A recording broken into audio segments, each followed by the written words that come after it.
આજે આપણે એક સરસ ટોપિકની ચર્ચા કરવાના છીએ જેનું નામ છે સ્થિતિ ઉર્જા. સ્થિતિ ઉર્જાની આપણે ચર્ચા કરીએ એના પહેલા ધરતીકંપ એટલે શું એને આપણે સમજી લઈએ. તો ધરતીકંપ એટલે શું પહેલા આપણે એને સમજીએ. ધરતીકંપ એટલે શું, ધરતીકંપ ક્યારે થાય છે એ વસ્તુ આજે આપણે સમજવાના છીએ.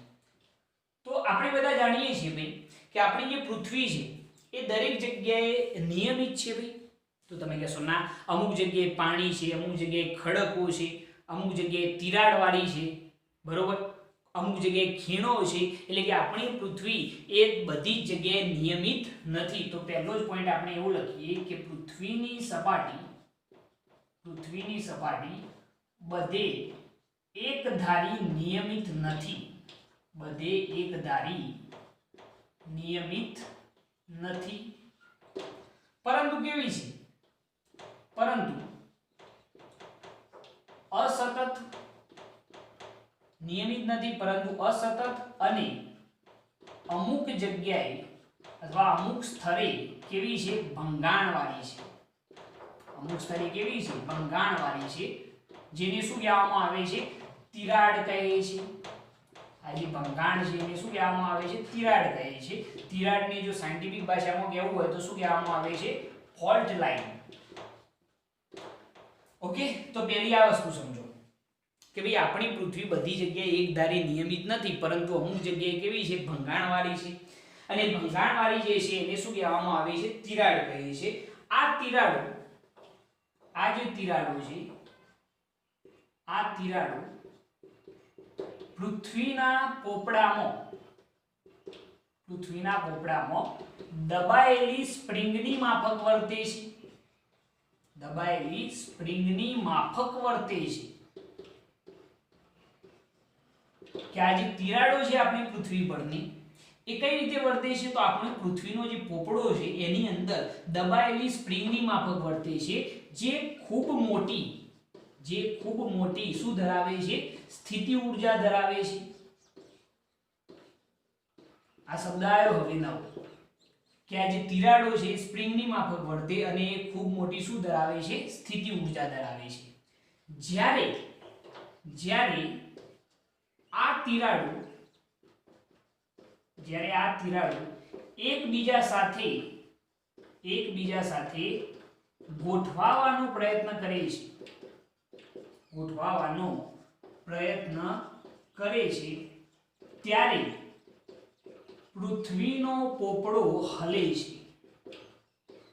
પૃથ્વીનો પોપડો હલે છે. જેને શું કહેવામાં આવે છે? ધરતીકંપ.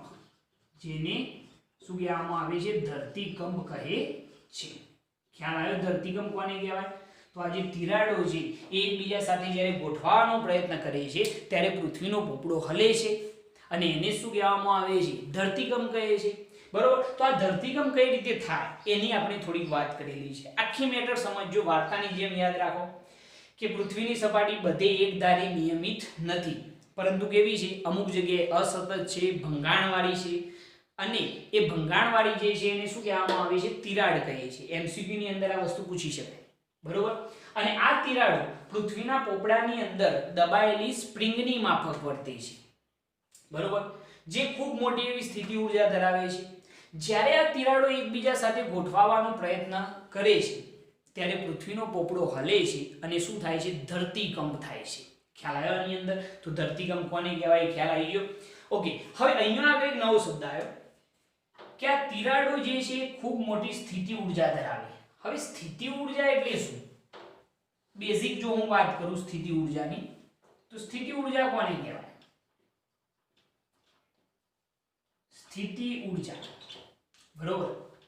તો સ્થિતિ ઉર્જાની જો વ્યાખ્યા લખવી હોય પ્રોપર, તો વ્યાખ્યા શું લખાય? તો કોઈ પણ સંરક્ષી બળ ક્ષેત્રમાં, સંરક્ષી બળ ક્ષેત્ર કોને કહેવાય એ સમજાવું છું. કોઈ પણ સંરક્ષી બળ ક્ષેત્રમાં પદાર્થના પોતાના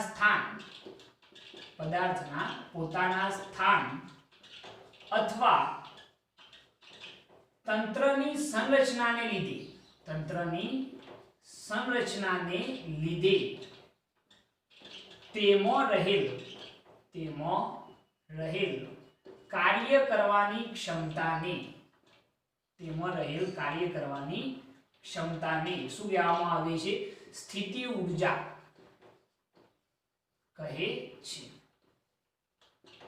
આની વ્યાખ્યા થઈ કે કોઈ પણ સંરક્ષી બળ ક્ષેત્રમાં પદાર્થના પોતાના સ્થાન, બે શબ્દો મહત્વના, પદાર્થના પોતાના સ્થાન અથવા તંત્રની સંરચનાને લીધે, પદાર્થના પોતાના સ્થાન અથવા તંત્રની સંરચનાને લીધે તેમાં રહેલી કાર્ય કરવાની ક્ષમતાને શું કહેવામાં આવે છે? સ્થિતિ ઊર્જા. બરોબર. સ્થિતિ ઊર્જાના ઘણા બધા ઉદાહરણો. બરોબર. હું તમને એમ કહું, દાખલા તરીકે મારી જોડે એક બંદૂક છે સપોઝ. બરોબર. હવે બંદૂકની અંદર આપણે બુલેટ ભરાઈ નથી. બરોબર. સમજી લો કે એની અંદર બુલેટ નથી, હું તમારી સામે ધરી દઉં તો તમે ડરશો ખરા? બિલકુલ નહીં ડરો, કારણ કે સાહેબ બુલેટ જ નથી અંદર. પરંતુ સમજી લો કે હવે હું એની ગોઠવણીમાં ફેરફાર કરું, અંદર બુલેટ ભરાવું છું. બરોબર. હવે હું ટ્રિગર ઉપર હાથ રાખું છું તો તમને શું લાગશે? ડર લાગશે, કારણ કે હવે જો મેં ટ્રિગર દબાઈ તો શું થશે ભાઈ? ભડાકો થવાનો જ છે. મતલબ કે આ ગોઠવણીમાં શું થયું? ફેરફાર થયો. તંત્રની ગોઠવણીના લીધે એમાં જે ઊર્જા મળી એને શું કહેવામાં આવે છે? સ્થિતિ ઊર્જા. બરોબર છે. જેવી હું ટ્રિગર દબાઈશ એટલે જે સ્થિતિ ઊર્જા છે એનું શેમાં કન્વર્ટ થવાનું છે? ગતિ ઊર્જામાં. બરોબર. ઓકે. બીજું એક ઉદાહરણ કહું કે સમજી લો કે ખેંચાયેલ ધનુષની પણછ હોય. બરોબર. સમજી લો કે આપણી જોડે એક ધનુષ છે, બાણ પણ છે. હવે બાણ જે છે આપણા હાથમાં હોય અને સમજી લો કે 50 ફૂટ દૂર કોઈ વ્યક્તિ ઊભો હોય અને આપણે એને એમ કહીએ કે ભાઈ આ તને મારો છૂટું મારો તો ડરશે ખરો? નહીં ડરે, કારણ કે ખબર છે આપણા સુધી પહોંચવાનું જ નથી. પરંતુ આપણે આ તંત્રની ગોઠવણીમાં ફેરફાર કરીએ અને ધનુષ જે છે એની સાથે પણેશને ખેંચીએ તો હવે તંત્રની અંદર કંઈક ના કંઈક શું આવી જાય? સ્થિતિ ઊર્જા આવી જાય. સ્થાનને લીધે, તંત્રની ગોઠવણીને લીધે, તંત્રની સંરચનાના લીધે એમાં રહેલી જે ઊર્જા છે એને શું કહેવામાં આવશે? સ્થિતિ ઊર્જા. બરોબર. સ્થાનને લીધે કઈ રીતે સમજાવું? સમજી લો કે કોઈ વ્યક્તિ હોય એ એમ કે, સમજી લો કે ગ્રાઉન્ડ ફ્લોર ઉપર ઊભો હોય એમ કે, બરોબર, તળિયા ઉપર, કે ભાઈ અહીંયાથી હું કૂદી, અથવા તો એક પગથિયું છે નાનકડું એના ઉપર ચડીને એમ કે અહીંયાથી હું કૂદી અને આત્મહત્યા કરી લઈશ. તમે માનશો ખરા? નહીં માનો, કારણ કે એના સ્થાનના લીધે એમાં કોઈ ઊર્જા નથી. પરંતુ સમજી લો એ જ વ્યક્તિ 10 માળની બિલ્ડિંગ ઉપર ચડી જાય અને પછી કહે કે ભાઈ અહીંયાથી હું કૂદકો મારું છું, તો આપણે શું કહીશું? ના ભાઈ, અહીંયાથી કૂદકો મારતો નહીં, કારણ કે સ્થાનના લીધે એની અંદર ઊર્જા આવી ગઈ. તો સ્થાનના લીધે જે ઊર્જા આવી એને શું કહેવાય? સ્થિતિ ઊર્જા. ખ્યાલ આવે છે આની અંદર? પોસ્ટ. બીજું એક ઉદાહરણ કહીએ કે સમજી લો કે તમે કોઈ જગ્યાએ જાઓ. બરોબર. પોલીસ સ્ટેશનમાં જો તમે પોલીસ સ્ટેશનમાં જઈ અને જે ઇન્સ્પેક્ટર બેઠા હોય એમને જઈને કહો કે ભાઈ ઓ ભાઈ ઊભો થા અને મને સેલ્યુટ કર, તો એ તમને કરશે? ઉપરથી 2 લાફા મારી દેશે. પરંતુ સમજી લો કે આપણા વડાપ્રધાન આવે તો તરત જ પોલીસ ઓફિસર ઊભા થઈને શું કરશે? સેલ્યુટ કરશે. કેમ? કારણ કે સ્થાનના લીધે આપણા પીએમ જે છે, પ્રધાનમંત્રી જે છે, સ્થાનના એ પોસ્ટ છે પીએમની, એના લીધે એમની અંદર જે ઊર્જા છે એ સ્થિતિ ઊર્જા છે. ખ્યાલ આવ્યો? તો આ વસ્તુ જરા સમજજો કે કોઈ પણ સંરક્ષી બળ ક્ષેત્રમાં પદાર્થના પોતાના સ્થાન અથવા તંત્રની સંરચનાના લીધે તેમાં રહેલ કાર્ય કરવાની ક્ષમતાને શું કહેવાય? સ્થિતિ ઊર્જા કહે છે. ઓકે. ઉદાહરણ ઘણા બધા છે. ઉદાહરણ જો કહેવા હોય તો પહેલું ખેંચાયેલ ધનુષની પણછ, બેસ્ટ ઉદાહરણ. એના સિવાય કેવું હોય તો ડેમમાં ભરાયેલ પાણી, ડેમમાં સંગ્રહાયેલું પાણી. બરોબર. એની અંદર પણ સ્થિતિ ઊર્જા હોય. ડેમ ભરેલો હોય તો એની અંદર ઊર્જા જે છે એ તમે નહીં સમજી શકો. એ ડેમ તૂટે એટલે ખબર પડે. ખ્યાલ આવે? ડેમ જ્યારે તૂટે એ વખત ખબર પડે કે એની અંદર કેટલી બધી ઊર્જા છે. એમને ખબર ના પડે. આમ તો જોઈએ હા ડેમ બહુ મસ્ત લાગે છે, પરંતુ એ ડેમ તૂટે તો તમને ખ્યાલ આવે કે એની અંદર કેટલી બધી ઊર્જા રહેલી છે. એટલે ડેમમાં સંગ્રહાયેલી ઊર્જા અથવા તો ડેમમાં ભરાયેલ પાણી, અથવા તો એમ કહીએ ડેમમાં સંગ્રહાયેલ પાણી. બરોબર. તો આપણે બેસ્ટ ઉદાહરણ છે. એના સિવાય જો આપણે એક બીજું ઉદાહરણ કેવું હોય તો આપણે એમ કહી શકીએ છીએ કે ડેમમાં સંગ્રહાયેલ પાણી, ખેંચાયેલ ધનુષની પણછ, અને બીજું ઉદાહરણ આપણે કહીએ કે દબાયેલી કે ખેંચાયેલી સ્પ્રિંગ, દબાયેલી કે ખેંચાયેલ સ્પ્રિંગ, એટલે ભાઈ એની અંદર પણ કંઈક ના કંઈક સ્થિતિ ઊર્જા હોય ને, બરાબર. આ બધા એના ઉદાહરણ ઘણા બધા લખી શકાય, પરંતુ એમાંથી બે ત્રણ મેં અહીંયા લખેલા છે. ઓકે. બીજી વસ્તુ કે સ્થિતિ ઊર્જાનું પારિમાણિક સૂત્ર એક યાદ રાખવા જેવું છે. પારિમાણિક સૂત્ર શું થાય તો m1L2T-2, જે કાર્યનું છે એના એ જ, SI એકમ પણ એના એ થાય. કાર્યનું શું હતું જૂલ, તો આનું પણ જૂલ જ થાય, બરાબર. આ તો સ્થિતિ ઊર્જાની વાત થઈ ગઈ. તો આપણે જે ચર્ચા કરીએ ધરતીકંપ અને બીજી સ્થિતિ ઊર્જાનો બેઝિક ખ્યાલ રજૂ કર્યો, બરાબર. સ્થિતિ ઊર્જાની પ્રોપર વ્યાખ્યા કઈ તો કોઈ પણ સંરક્ષિત બળ ક્ષેત્રમાં પદાર્થના પોતાના સ્થાન અથવા તંત્રની સંરચનાના લીધે તેમાં રહેલ કાર્ય કરવાની ક્ષમતાને શું કહેવામાં આવે છે? સ્થિતિ ઊર્જા કહે છે. એના ઉદાહરણ ખેંચાયેલ ધનુષની પણછ. બીક લાગશે ને ભાઈ, કંઈક ના કંઈક એની અંદર ઊર્જા આવી ગઈ, એ ક્યારે ખબર પડે? જ્યારે ધનુષની પણછ છોડવામાં આવશે તો એની અંદર કેટલી ઊર્જા છે એ ખબર પડશે, બરાબર. ડેમમાં સંગ્રહાયેલ પાણી, એની અંદર પણ ઊર્જા હોય. દબાયેલ કે ખેંચાયેલ સ્પ્રિંગ, એની અંદર પણ ઊર્જા હશે. પારિમાણિક સૂત્ર કયું છે તો m1L2T-2. યાદ રાખજો, કોઈ પણ પ્રકારની ઊર્જા હોય એનું પારિમાણિક સૂત્ર અને એકમ કોનો આવે તો કાર્યનો જ આવશે. ઓકે. અને SI એકમ કયો છે? જૂલ. ક્લિયર આટલી વસ્તુ? ચલો નોટ કરો. એના પછી આપણે જોઈએ ગુરુત્વીય સ્થિતિ ઊર્જા. નોટ કરો આટલી વસ્તુ. ઓકે. હવે આપણે જોઈએ ગુરુત્વીય સ્થિતિ ઊર્જા. તો ગુરુત્વીય સ્થિતિ ઊર્જા કોને કહેવાય? પહેલા એની વ્યાખ્યા સમજી લેજો કે પદાર્થનું વજન mg, પદાર્થનું વજન mg અને કોઈ સંદર્ભ સપાટીથી, કોઈ સંદર્ભ સપાટી મતલબ કે પૃથ્વીની સપાટી, આપણે એવું માની ચાલીએ છીએ, કોઈ સંદર્ભ સપાટીથી પદાર્થની ઊંચાઈ h ના ગુણાકારને, પદાર્થની ઊંચાઈ h ના ગુણાકારને પૃથ્વીની સપાટીની સાપેક્ષે,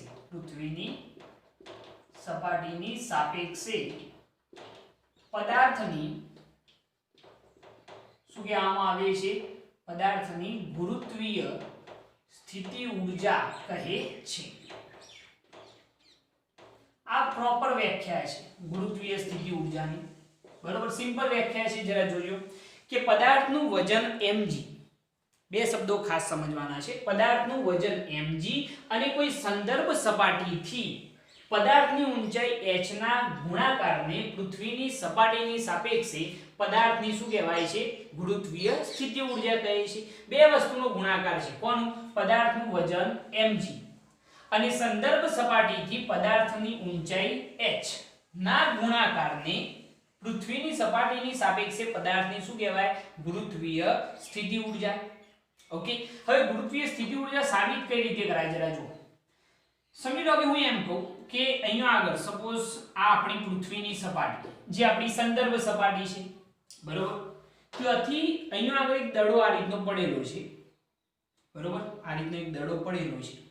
હવે આ દડાને આપણે પૃથ્વીની સપાટીથી સપોઝ h જેટલી ઊંચાઈએ લઈ જવું છે. કેટલી ઊંચાઈએ લઈ જવું છે? h જેટલી, બરોબર. તો એના માટે એમનેમ જતો રહેશે ભાઈ, એમનેમ જતો રહેશે ખરો? કે આપણે કહીએ કે દડા ચલો અહીંયાથી ઊભો થા અને h જેટલી ઊંચાઈએ જતો રહેશે ખરો? ના. આપણે આ દડાને h જેટલી ઊંચાઈએ લઈ જવા માટે કંઈક ના કંઈક કાર્ય કરવું પડશે. એટલે કે ઉધ્વ દિશામાં કંઈક ના કંઈક એને પકડી અને લઈ જવું પડશે. મતલબ કે બળ લગાડવું પડશે, બળની દિશામાં શું થશે? સ્થાનાંતર. એટલે કે કંઈક ના કંઈક કાર્ય કરવું પડશે. હવે જરા જુઓ કે આ જે દડો છે એ દડો કંઈક ના કંઈક દળ ધરાવે છે. સપોઝ એનું દળ જે છે હું કહી દઉં m. તો દળના લીધે અધો દિશામાં જે લાગતું હશે એ બળ કયું હશે? વજન બળ mg. હવે આપણે એને ઉધ્વ દિશામાં લઈ જવું હોય તો આ વજન બળ mg ની ઉધ્વ દિશામાં કંઈક ના કંઈક શું લગાડવું પડશે? બાહ્ય બળ લગાડવું પડશે, F એક્સટર્નલ. કંઈક ના કંઈક શું લગાડવું પડે છે? બાહ્ય બળ, જેને આપણે શું કહીએ છીએ? F એક્સટર્નલ ફોર્સ, બરોબર છે. તો જે ઉધ્વ દિશામાં ગતિ કરશે, તો અહીંયા આગળ પહેલું સ્ટેટમેન્ટ માનવું એ છે કે m દરના પદાર્થને h જેટલી ઊંચાઈએ લઈ જવા માટે mg જેટલું બાહ્ય બળ એટલે કે F એક્સટર્નલ કઈ દિશામાં, તો ઉધ્વ દિશામાં લગાડવું પડે, બરોબર. સાચી વાત કે નહીં? સમજજો યાર, આખી શાંતિથી વાત સમજો કે આપણે આ દડાને અહીંયાથી અહીંયા સુધી લઈ જવું હોય, મતલબ કે h ઊંચાઈએ લઈ જવું હોય, તો આ જે વજન બળ mg છે એ mg જેટલું બાહ્ય બળ કઈ દિશામાં, ઉધ્વ દિશામાં લગાડવું પડશે, કારણ કે વજન બળ આ દિશામાં, તો F એક્સટર્નલ જે બાહ્ય બળ છે એનાથી કઈ દિશામાં, ઉધ્વ દિશામાં લગાડવું પડશે. મતલબ કે આના જેટલું આ બળ થવું જોઈએ તો જ આ જે દડો છે એ ઉપરની તરફ ઉચકાશે, નહીં તો ઉચકાશે નહીં. જો આ વધારે હોય ને આ ઓછું હોય, આપણે જે બળ લગાડીએ ઉધ્વ દિશામાં એના કરતા વજન બળ વધુ હોય તો દડો ઉપર આવશે જ નહીં. જો આપણે એને ઉપર લઈ જવું હોય તો આપણે mg જેટલું બાહ્ય બળ ઓછામાં ઓછું લગાડવું પડશે. એના કરતા વધારે લગાડશો તો વાંધો નહીં, પરંતુ લગભગ એના જેટલું લગાડવું પડશે, તો એ ઉધ્વ દિશામાં ગતિ કરશે અને આપણે એને h ઊંચાઈ સુધી લઈ જઈ શકીશું. ઓકે, તો અહીંયા આગળ મેં સ્ટેટમેન્ટ એ જ લખેલું છે કે m દરના પદાર્થને h જેટલી ઊંચાઈએ લઈ જવા માટે mg જેટલું બાહ્ય બળ ઉધ્વ દિશામાં લગાડવું પડે, બરોબર. અને આ બાહ્ય બળ વડે થયેલું કાર્ય જો આપણે કહેવું હોય તો થયેલું કાર્ય w બરાબર બળ ગુણ્યા શું થાય, સ્થાનાંતર. બળ ગુણ્યા શું થઈ જાય, સ્થાનાંતર. તો કાર્ય w બરાબર, ચલો બળ કેટલું લાગ્યું, આ વજન બળ mg જેટલું, તો બાહ્ય બળ જે છે વજન બળ mg જેટલું અને સ્થાનાંતર કેટલું થયું, તો h જેટલું થયું ને, h જેટલું. ઓકે, તો w બરાબર શું થયું, mgh. આ જે કાર્ય થયું એ કાર્ય પદાર્થની કઈ ઊર્જા રૂપે, તો સ્થિતિ ઊર્જા રૂપે સંગ્રહિત થશે. આ જે કાર્ય થયું છે એ કાર્ય પદાર્થની કઈ ઊર્જા રૂપે, તો સ્થિતિ ઊર્જા રૂપે સંગ્રહિત થાય છે. તો અહીંયા આગળ જો આપણે લખવું હોય તો એ કાર્ય w બરાબર શું લખવામાં આવશે, તો -mgh. માઈનસ કેમ, કારણ કે ગુરુત્વીય બળ જે છે એ અધો દિશામાં છે, જુઓ છો mg, એટલું આપણે બાહ્ય બળ લગાડેલું છે એટલે ગુરુત્વીય બળ વિરુદ્ધ કાર્ય થઈ રહ્યું છે, એટલા માટે મેં અહીંયા શું લખેલું છે, કાર્ય ઋણ લખેલું છે, બરોબર. હવે આ જે કાર્ય થયું એ જ શું છે, એ આપણી ગુરુત્વીય સ્થિતિ ઊર્જા, બરોબર. આ કાર્ય પદાર્થની ગુરુત્વીય સ્થિતિ ઊર્જા રૂપે સંગ્રહિત થાય છે. તો ગુરુત્વીય સ્થિતિ ઊર્જાને આપણે vh વડે દર્શાવીએ, h ઊંચાઈએ ગુરુત્વીય સ્થિતિ ઊર્જા. ઘણી બધી રેફરન્સો u વડે પણ દર્શાવે છે, આપણે અહીંયા v વડે દર્શાવ્યું છે. h ઊંચાઈએ ગુરુત્વીય સ્થિતિ ઊર્જા -mgh. તો આ થઈ ગયું ગુરુત્વીય સ્થિતિ ઊર્જાનું સૂત્ર.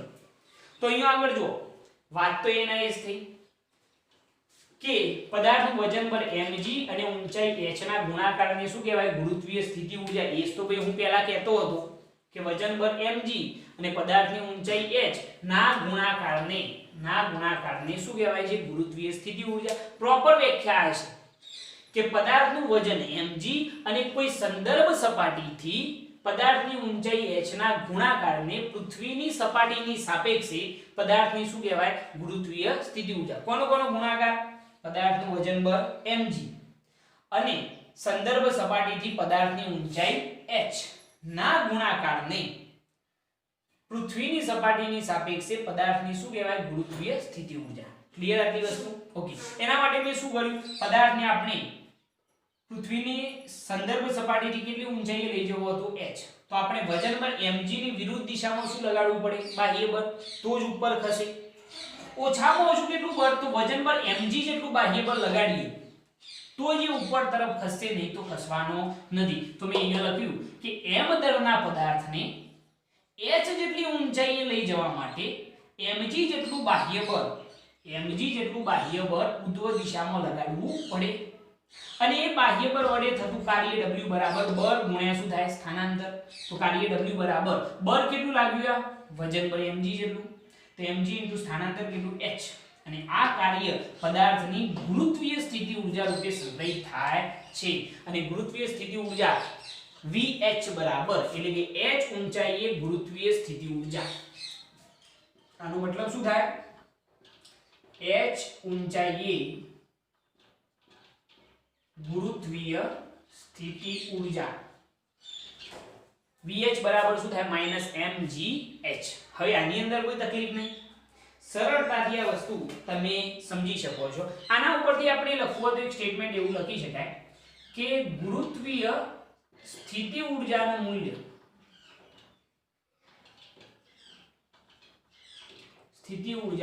મૂલ્ય ગુરુત્વાકર્ષણ બળ વડે થતું કાર્ય જે છે એના ઋણ મૂલ્ય બરાબર હોય છે આ ગુરુત્વાકર્ષણ બળ હતું ને વજન બળ mg એ ગુરુત્વાકર્ષણ બળ છે એમ કહી શકીએ આપણે તો ગુરુત્વીય સ્થિતિ ઊર્જાનું મૂલ્ય ગુરુત્વાકર્ષણ બળ વડે થતા કાર્યના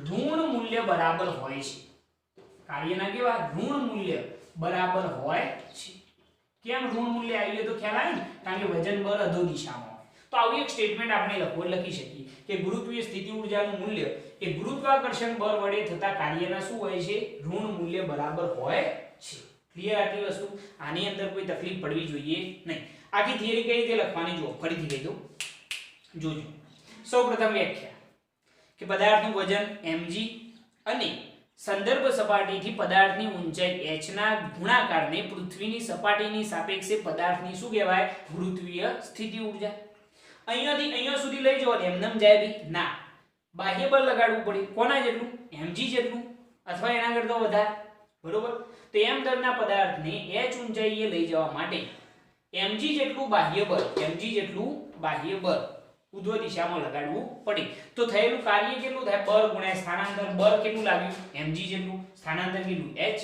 અને આ કાર્ય પદાર્થની કઈ સ્થિતિ ઊર્જા રૂપે સંગ્રહિત થાય તો સ્થિતિ ઊર્જા Vh બરાબર -mgh ક્લિયર આટલી વસ્તુ ઓકે પરફેક્ટ હવે જરા જુઓ કે આ જે આપણે સૂત્ર ધાર્યું કે Vh બરાબર -mgh એના પરથી જો આપણે લખવું હોય તો શું લખી શકીએ જરા જુઓ કે જો વિકલિતના સ્વરૂપમાં વસ્તુ બતાવી હોય તો કઈ રીતે બતાવી શકાય તો dv આ Vh ની જગ્યાએ હું જસ્ટ ખાલી v લખું તો એ ચાલશે હો dv by dh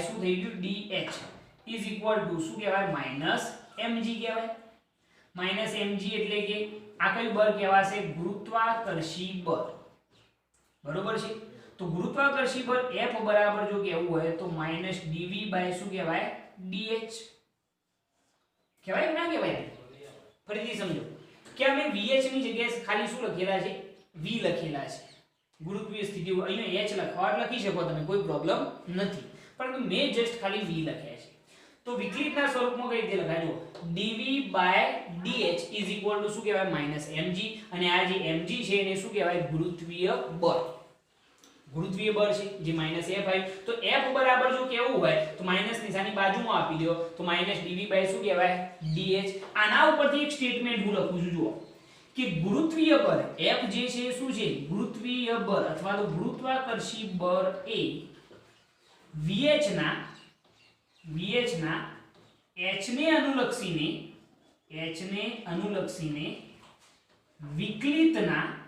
વિકલિતના ઋણ મૂલ્ય બરાબર હોય છે એટલે ભાઈ સાચું ખોટું બિલકુલ સાચું આને આપણે એવું હોય તો Vh જ લખવાનું ભાઈ બરોબર એટલે કોઈ કન્ફ્યુઝન ના થાય કે આપણે વિકલિત લીધું શું કર્યું dVh dh is equal to -mg તો અહીંયા આગળ આ mg બરાબર શું છે ગુરુત્વીય બળ તો f બરાબર કેવો હતો માઈનસ નિશાની બાજુમાં તો f બરાબર -dVh શું કહેવાય dh બરોબર તો આના ઉપરથી શું લખાય આ શું છે આપણું ગુરુત્વાકર્ષી બળ તો ગુરુત્વાકર્ષી બળ એ Vh ના કોને અનુલક્ષીને h ને અનુલક્ષીને જરા સ્ટેટમેન્ટ જોજો VH ના કોને h ને અનુલક્ષીને વિકલિતના ઋણ મૂલ્ય બરાબર હોય છે. કોણ?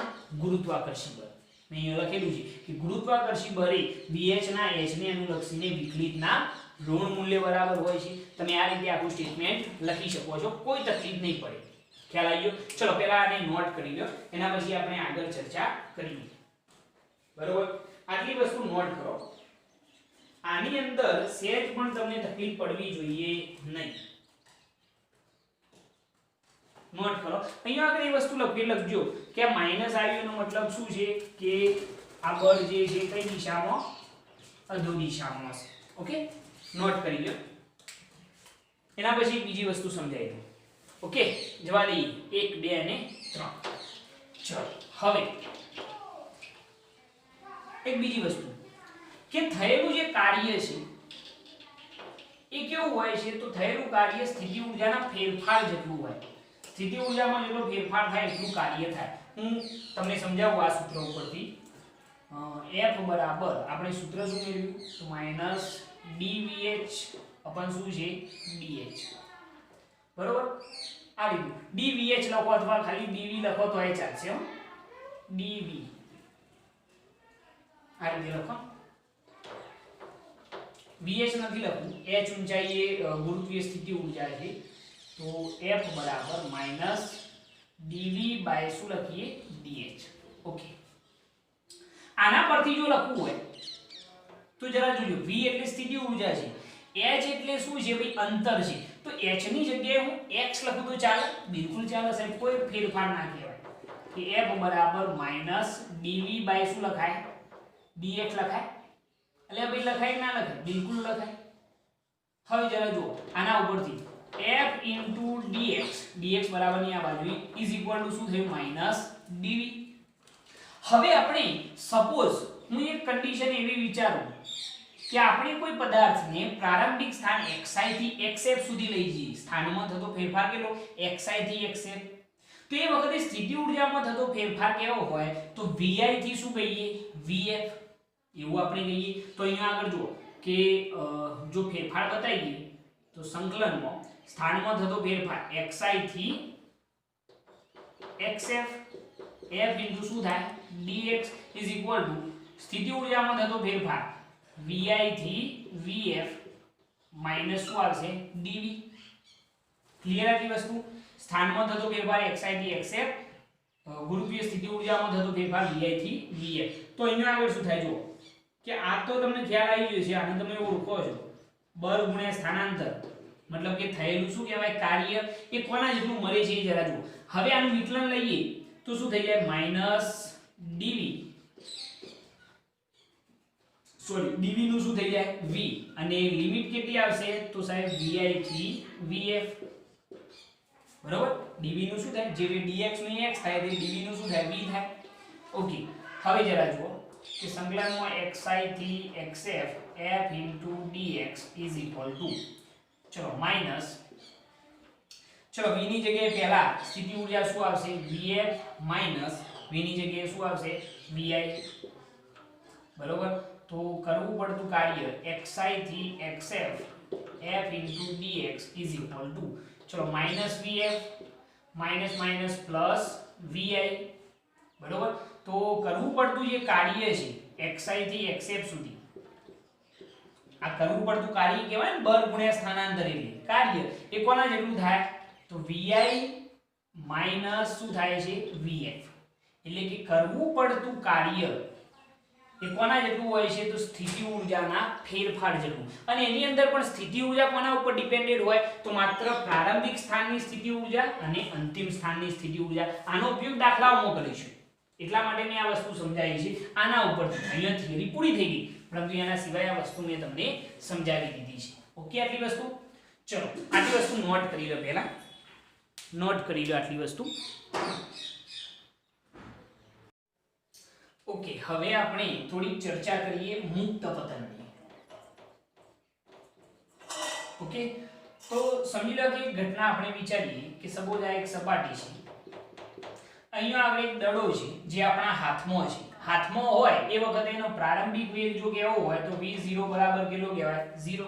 જેનો પ્રારંભિક વેગ છે.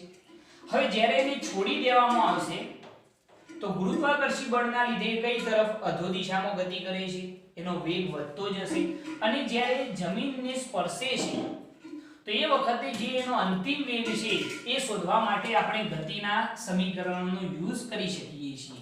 સમજી લો કે એના માટે સમીકરણ યુઝ કરીએ તો v² - v0² બરાબર શું થાય 2gh. જાણીએ છીએ આ સૂત્ર, યાદ છે ને બધા? ઓકે, પ્રારંભિક વેગ કેટલો છે 0. તો આ સૂત્ર શું બની જાય v² બરાબર 2gh થઈ જાય. આવું એક સૂત્ર બનશે. બરોબર. હવે જરા જુઓ કે આ જે સમીકરણ છે એ સમીકરણની બંને બાજુ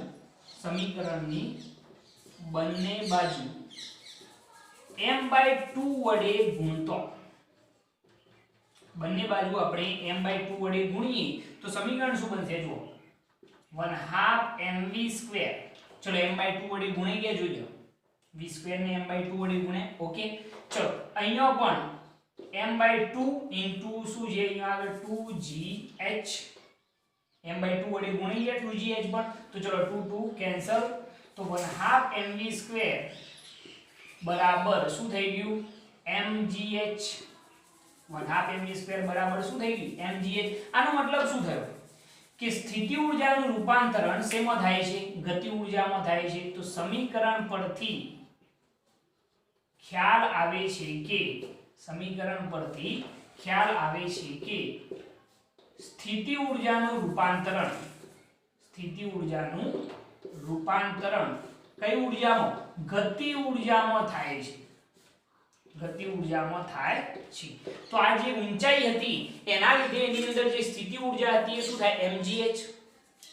અને સ્થિતિ ઊર્જાનું જેવું આપણે એને છોડી દીધો તો સ્થિતિ ઊર્જાનું રૂપાંતરણ શેમાં થઈ ગયું ગતિ ઊર્જામાં થઈ ગયું.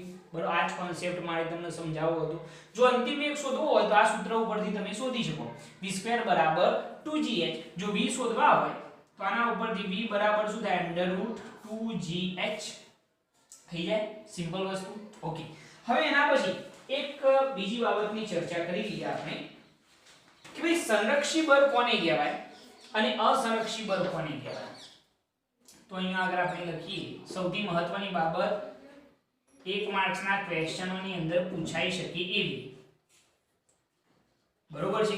તો સંરક્ષી બળ કોને કહેવાય તો જે બળ વડે થતું કાર્ય માત્ર પ્રારંભિક સ્થાન અને અંતિમ સ્થાન પર જ આધારિત હોય, ગતિપથ પર આધારિત ન હોય તો એવા બળને શું કહેવામાં આવે છે સંરક્ષી બળ કહે છે. તો અહીંયા આગળ વ્યાખ્યા લખીએ કે જે બળ વડે થતું કાર્ય માત્ર પ્રારંભિક સ્થાન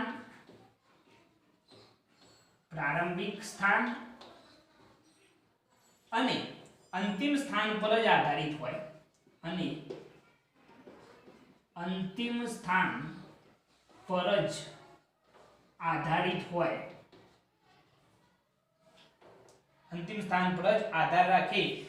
આધારિત હોય પરંતુ ગતિમાર્ગ પર આધારિત ન હોય તેવા બળને શું કહેવામાં આવે છે સંરક્ષી બળ કહે છે. યાદ રાખજો, વન લાઇનર ક્વેશ્ચન છે આ. બરોબર કે સંરક્ષી બળ કોને કહેવામાં આવે છે તો જે બળ વડે થતું કાર્ય માત્ર પ્રારંભિક સ્થાન અને અંતિમ સ્થાન પર જ આધારિત હોય પરંતુ ગતિમાર્ગ પર આધારિત ન હોય તેવા બળોને શું કહેવામાં આવે છે સંરક્ષી બળ કહે છે. જો ઉદાહરણ તરીકે લખવા હોય તો ગુરુત્વાકર્ષી બળ એ સંરક્ષી બળ છે, વિદ્યુતીય બળ એ પણ સંરક્ષી બળ છે, ચુંબકીય બળ એ પણ સંરક્ષી બળ છે. બરોબર, માત્ર પ્રારંભિક અને અંતિમ સ્થાન પર જ આધારિત હોય, ગતિમાર્ગ પર આધારિત હોય નહીં તો એ કયું બળ કહેવાશે સંરક્ષી બળ. બરોબર છે. બીજું આવે છે આપણું અસંરક્ષી બળ. હવે આના ઉપરથી વ્યાખ્યા તમે લખી શકો.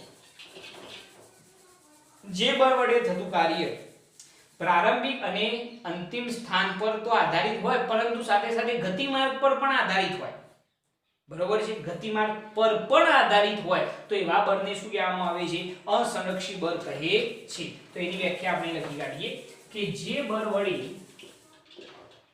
જે બળ વડે થતું કાર્ય કે ગતિ ઊર્જા પદાર્થના ગતિપથ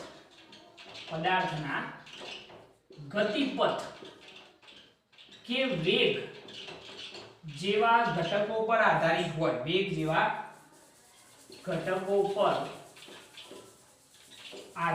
હોય તેવા બળને શું કહેવાય છે? અસંરક્ષી બળ કહે છે. વ્યાખ્યા યાદ રાખજો. ઉદાહરણ તરીકે બેસ્ટ કેવું હોય તો એ છે આપણું ઘર્ષણ બળ, ફ્રિક્શન. બરોબર છે? તો આ બે વ્યાખ્યાઓ ખાસ યાદ રાખવાની. તમને એમસીક્યુ અથવા તો ઓનલાઈન ક્વેશ્ચનોમાં પૂછાઈ શકે છે એટલે આ થોડીક વસ્તુ મહત્વની રહેશે. સંરક્ષી બળ કોને કહેવાય? તો જે બળ વડે થતું કાર્ય માત્ર પ્રારંભિક સ્થાન અને અંતિમ સ્થાન પર જ આધારિત હોય, ગતિમાર્ગ પર આધારિત ન હોય. બરોબર? તો તેવા બળને શું કહેવાય? સંરક્ષી બળ. ઉદાહરણ યાદ રાખજો: ગુરુત્વાકર્ષી બળ, વિદ્યુતીય બળ અને ચુંબકીય બળ. અસંરક્ષી બળ કોને કહેવાય? તો જે બળ વડે થતું કાર્ય કે ગતિ ઊર્જા પદાર્થના ગતિપથ કે વેગ જેવા ઘટકો પર આધારિત હોય તેવા બળને શું કહેવાય છે? અસંરક્ષી બળ. જેનું બેસ્ટ ઉદાહરણ કયું છે? તો ઘર્ષણ બળ. ક્લિયર આટલી વસ્તુ? તો સિમ્પલ વસ્તુ છે આ. વન લાઇનર ક્વેશ્ચનોમાં થોડી ઇમ્પોર્ટન્ટ રહેશે અને આ મેટર થોડી ધ્યાન રાખવાની. અહીંયા મેં તમને શું સમજાવ્યું કે સ્થિતિ ઊર્જાનું શેમાં રૂપાંતરણ થાય છે? ગતિ ઊર્જા. ઓકે, ચલો આટલી વસ્તુ નોટ કરી લો.